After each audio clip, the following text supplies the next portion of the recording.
Hi friends, இன்றைக்கி வீடியோவில் சிம்பிளான டேஸ்டான ஒரு பாஸ்தா ரெசிபி தான் வந்து பார்க்க போகிறோம். முட்டை பாஸ்தா என்னோடய ஸ்டைலில் எப்படி பண்ணுறதுன்னு பார்த்துக்கலாம். ஃபஸ்ட்டு பாஸ்தாவை வந்து கொஞ்சமாக உப்பு, கொஞ்சம் ஒரு ஸ்பூன் போல் எண்ணெய் சேர்த்து நிறைய தண்ணி சேர்த்து நல்லா வேக வச்சு எடுத்துக்கலாம்.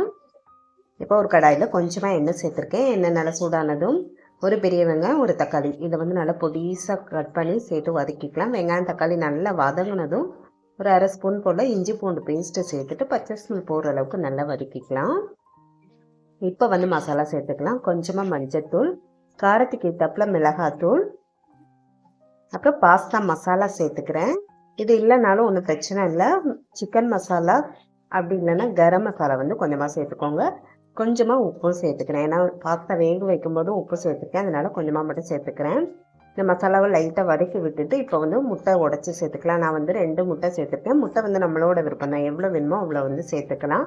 முட்டை சேர்த்துட்டு உடனே கலந்து விட்டுறாதீங்க. ஒரு 2 செகண்ட்க்கு அப்படியே விட்டுருங்க. லைட்டாக வெந்ததுக்கப்புறம் மிக்ஸ் பண்ணி விட்டோம் அப்படின்னா நல்லா உதிரி உதிரியாக வரும்.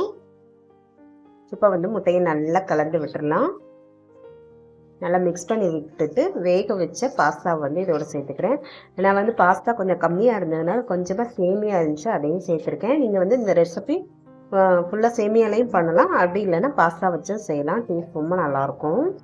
இப்போ நல்லா கலந்து விட்டுட்டு ஒரு 2 செகண்ட்க்கு அடுப்பை சிம்மில் வச்சு அப்படியே வச்சிடலாம்.